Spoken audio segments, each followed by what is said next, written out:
प्यार से कहना धन जी की बुनियाद पे अपनी सारी जिम्मेवारियों को भी निभाना है, हर समय भक्ति भी करनी है और समाज में भी एक अपना असर इस तरह हो कि हम पहले जहां अपने ऊपर सुधार का भाव लिए हुए खुद को सुधारते चले जाएं, वहीं साथ में एक प्रभाव समाज पे भी इस तरह रहे भक्तों का शुरू से ही कि अपना भी कल्याण है औरों का भी कल्याण है। कोई भी काम भक्त किसी भी समय एक सेल्फिश होके सिर्फ अपने लिए नहीं करते। भक्तों को तो यही मन में होता है कि हर एक के दिल में ठंडक पहुँचे, हर एक के दिल में एक आराम हो, हर किसी के लिए एक भाव शुद्ध, हर एक कोई परमात्मा का ही रूप तो बहुत ही पूजनीय। किसी को भी भक्तों ने कभी चोट नहीं पहुंचाई और हमेशा भाव मन के ऐसे ही रहे कि अगर किसी को किसी तरह का दुख तकलीफ है भी तो कैसे वो दूर की जाए। और सबसे बड़ा जो परोपकार भक्तों का रहता है वो यही रहता है कि परमात्मा हमारे जीवन में आया है, हर एक के जीवन में आए। जो अभी तक इस परमात्मा को देखे नहीं है, जिन्होंने अभी तक ब्रह्म ज्ञान नहीं लिया, वो भी कैसे अपने जीवन में एक रोशनी हर समय की ला सकते हैं। क्योंकि ये टेम्पररी अगर हम बात करते हैं तो कोई भी चीज़ हमें कुछ देर के लिए, अगर अभी डे टाइम है तो कुछ घंटों बाद अंधेरा हो जाएगा, नाइट हो जाएगी। तो ये रोशनी इस तरह तो दिख रहा है अभी सब कुछ, पर ये हमेशा की नहीं है। पर जो परमात्मा है ये सच है, ये ट्रूथ है, ये ओमनी प्रेजेंट, ये निराकार, ये हर समय की सच्चाई है, हर समय की रोशनी है। भक्तों ने यही समझाया है कि जितना ज़्यादा इस परमात्मा के साथ मन को जोड़ेंगे, इसके एहसास में रहेंगे, हर काम में इसको शामिल करेंगे, तो फिर एक ये मन डामाडोल नहीं होता, मन में कोई उदासी कोई खुशी के भाव अपना प्रभाव असर नहीं छोड़ते, क्योंकि प्राथमिकता इस मन ने परमात्मा को बना लिया है। और फिर ये प्रायोरिटी बेस जब इस परमात्मा को ही हर समय दिमाग में दिल में रखते हैं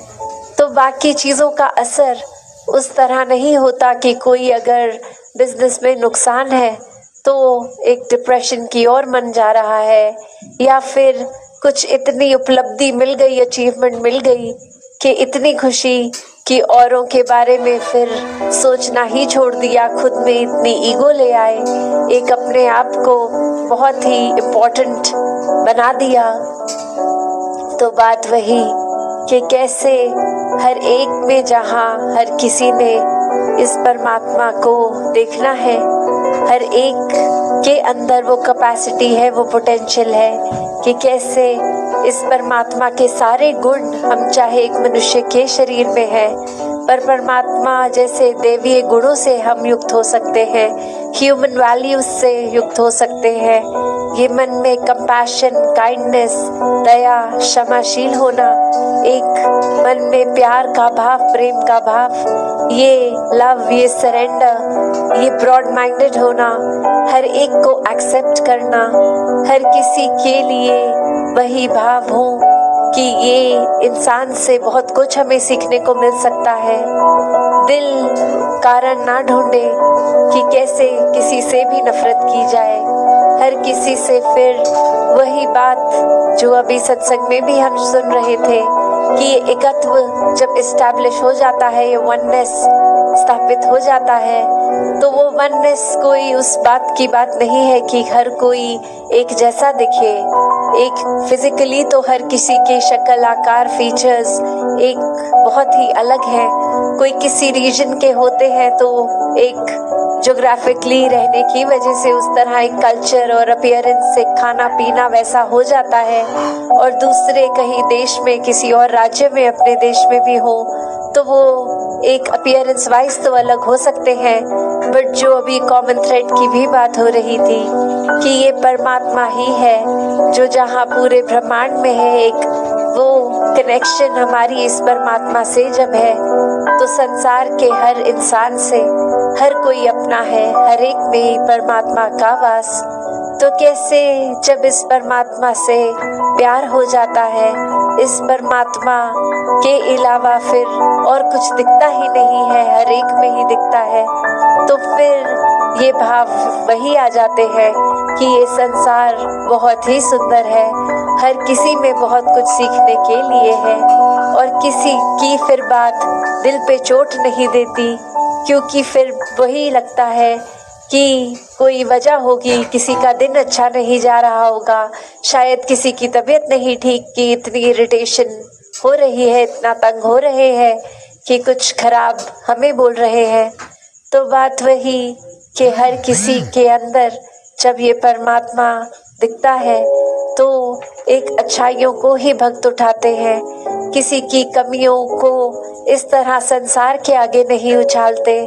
एक दिल में अगर वाकई ही एक कंसर्न है उस इंसान के लिए,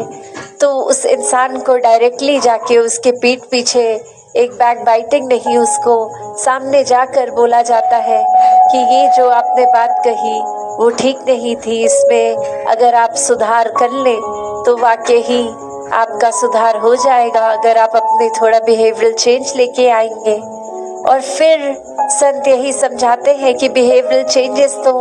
टेम्परेरी फिर भी हो सकते हैं, कुछ देर की लर्निंग के लिए हो सकते हैं, फिर कभी और ये बिहेवियर वापस हो सकता है अग्रेसिव, एंग्री। तो फिर कैसे हर समय के लिए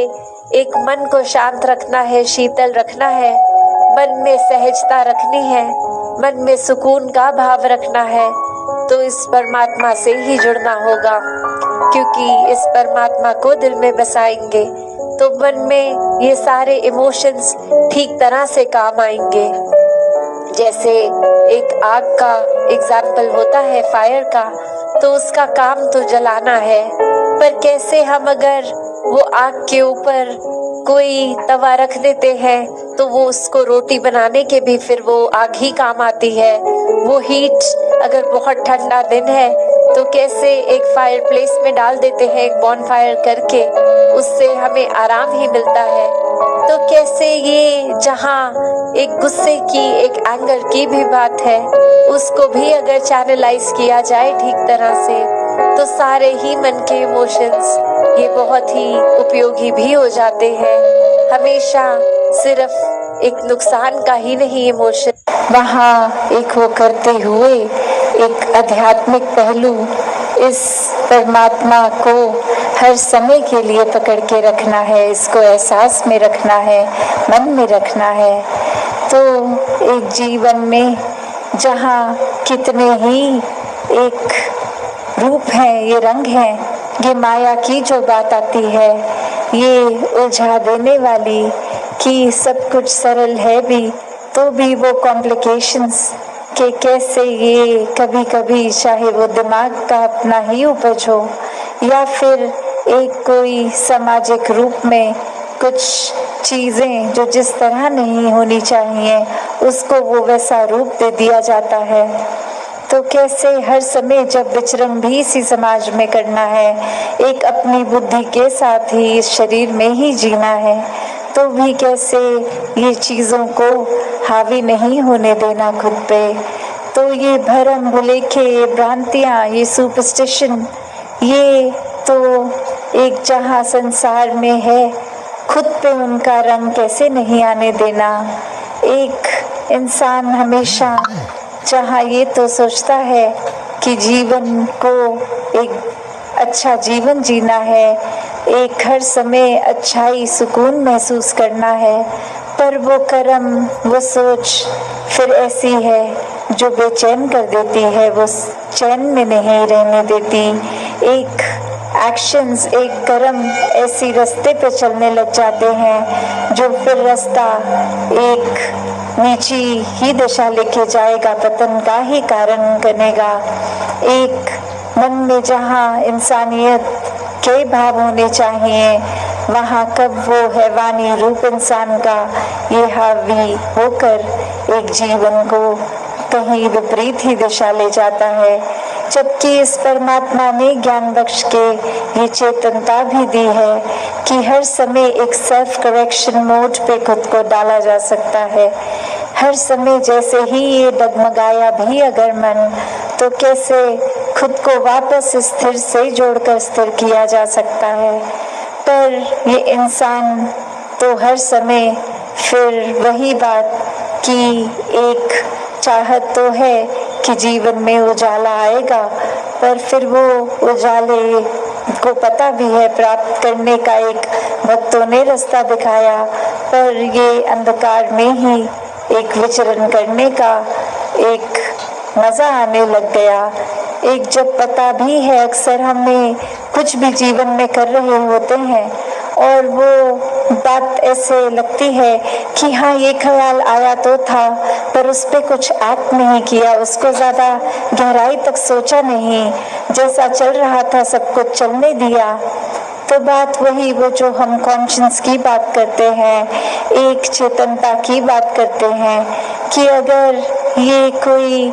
बदलाव के लिए एक जीवन में सोच आई भी तो उसको अनदेखा कर दिया, उस पर तवज्जो ही नहीं दिया, एक आई गई बात हो जाती है। तो ऐसे ही इंसान इस संसार में आए तो हैं, एक रूप ये कि ये पता है सब माया है, सब क्षणभंगुर है, कुछ भी हमेशा नहीं रखना, फिर भी हर एक चीज़ पे मन इस तरह टिका लेता है कि फिर वो ना होने का दुख एक अंदर से मन को खलता है कि ये सब कुछ हासिल होना चाहिए था और वो नहीं हासिल हो पा रहा। तो फिर उसके ही गम में वह रहकर तो एक कहानी भी इसी प्रकार की कि कहाँ एक इंसान उठता है सुबह और जाके जिस व्यक्ति को अपने घर के बाहर देखता है सबको जाकर बोलता है कि मैंने तो सब राजपाट छोड़ दिया है, एक मैंने सब चीज़ों को, सुख सुविधाओं को अबैंडन कर दिया है, ये एक मैं इतना बड़ा राजा और फिर कुछ भी अब मैं उस तरह वो नहीं अपने पास एक लग्जरियस लाइफ रख रहा हूँ। और वही व्यक्ति के जो ये सुनने वाले,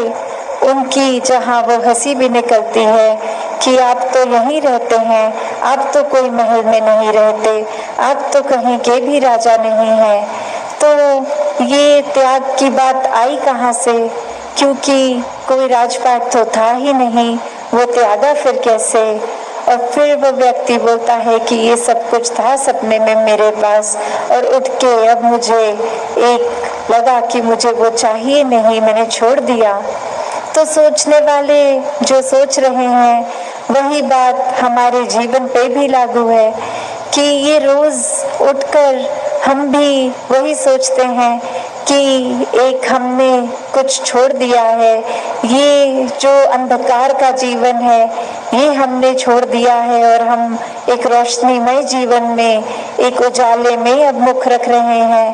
पर वही बात कि कैसे भरम वो लेखे कि ये सपना जहाँ भरम था सच्चाई थी भी नहीं, कोई राजपाट था ही नहीं, तो उसका त्याग करना भी कोई त्याग हुआ। ये तो फिर बात वही कि कुछ अगर है नहीं तो उसको मान लिया कि हमने वो चीज़ ही छोड़ दी। तो बात वही कि होते हुए अगर एक अभिमान जैसी चीज़ जो मन में इतने सूक्ष्म रूप में भी आ जाती है, एक कर्ता भाव, एक मन में ऐसी और भावनाएं भी जो खुद को हमें हमारी नज़र में विशेष बना देती हैं, एक सर्वश्रेष्ठ बना देती हैं, तो क्या हम ऐसी चीज़ों को छोड़ भी पा रहे हैं कि ये चीज़ें जो हैं वाकई में उसका त्याग करना है, ना कि उन चीज़ों का जो है तक नहीं। तो कैसे फिर एक बात वही आ जाती है कि एक शायर ने भी बखूबी लिखा कि दुख ये नहीं कि अंधेरे से सुलह कर ली हमने, मलाल ये है कि सुबह की अब तलब भी नहीं। तो कैसे एक इतने समय से ये आत्मा भी जहाँ शरीर बदल बदल के एक रूप अंधेरे का, ये भ्रमों में जीने का। या फिर अगर इस जन्म की भी बात करें, कैसे एक हर समय परिवार, समाज इत्यादि जो जो भरम बुलेखे बोलते गए, एक सच्चाई ढूंढने का भी इस मन को एक रुझाव नहीं आया कि क्या हर कोई जो कह रहा है वो अंधाधुंध बात माननी है, या कोई सच्चाई के लिए ये जिज्ञासा, ये क्यूरियोसिटी रखनी है। और वहीं एक जो बात हम चाहे मैथोलॉजी भी कह लें या फिर एक भगवान कृष्ण की भी बात करें, तो जहाँ वो जिज्ञासु भक्त की भी अवस्था है, तो कैसे वो जिज्ञासा तो होगी तो ही फिर आगे वो ज्ञानी भक्त बन सकेंगे।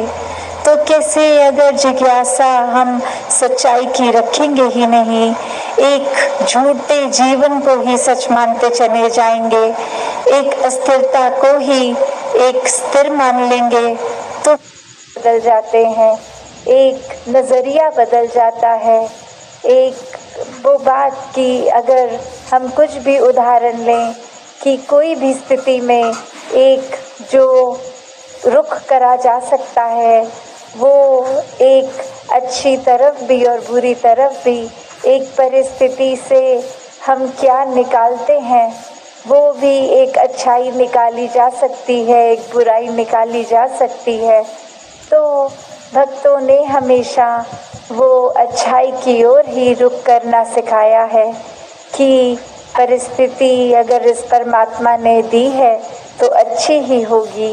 एक अगर उस परिस्थिति को अच्छा नहीं समझ रहे हम, तो वो हमारी कमी है। इस परमात्मा ने तो पूर्ण किया है इस परिस्थिति को भी। जब इस परमात्मा ने हमको जो कुछ दिया वो परमात्मा का जो दान है, तो ये परमात्मा जहाँ पूरा है तो परमात्मा की दी हुई हर परिस्थिति भी पूर्ण है। फर्क सिर्फ हमारे नज़रिए का होता है कि उसको हम किस तरह देख रहे हैं, उस परिस्थिति में से हम निचोड़ क्या निकाल रहे हैं, उससे सिखलाई क्या निकाल रहे हैं। क्या हम सिर्फ हमारे अनुसार कुछ नहीं हुआ तो उसके वजह से इस परमात्मा को ही कोस रहे हैं, या ये भी मान रहे हैं कि ये ही हमारे लिए बेस्ट है और कैसे इसमें वरदान छुपा हुआ है। तो एक ये नज़रिया भक्तों ने हमेशा से जो जिया कि आध्यात्मिक पहलू अपना हर किसी ने जहाँ एक बहुत ही उस नज़रिए का बनाना है कि जीवन में ये शरीर मिला है, ये मटीरियलिस्टिक वस्तुएं मिली हैं, घर बार रिश्तेदारी बहुत कुछ मिला है, तो क्या इसी में पूरा समय रहकर इस परमात्मा के लिए समय नहीं निकालना, या फिर एक चुनाव अपना है कि इस परमात्मा के प्यार के रंग में ऐसे रंगे जाएं कि कोई दुनियावी रंग फिर छू नहीं सकता। ये पक्के का रंग, ये एक हर समय रहने वाला रंग, और इस रंग को जिसने भी अपने ऊपर लगाया वो हमेशा के लिए आनंदित हो गए। एक जीवन हर समय के लिए झूम झूम के जिया गया। और वो फिर बात कि भक्तों के जीवन में भी विपरीत परिस्थितियां आईं तो भी उन्होंने कभी इस परमात्मा से विश्वास नहीं तोड़ा। तो बात वही कि परमात्मा के प्यार में जो रंग जाते हैं वो खुद ब खुद बदल जाते हैं। एक सामाजिक रूप से चाहे रहन सहन वैसा ही रहेगा जैसे ये परमात्मा के प्यार से पहले का था,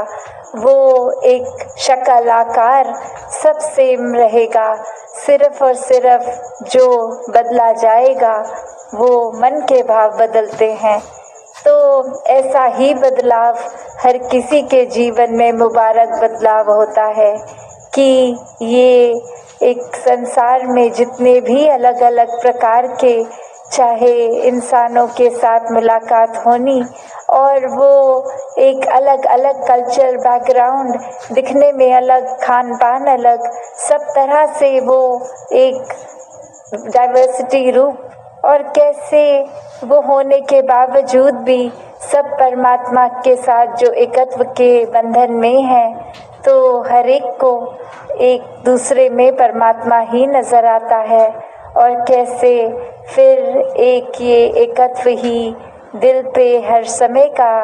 और उससे फिर कोई किसी में फ़र्क नहीं दिखता,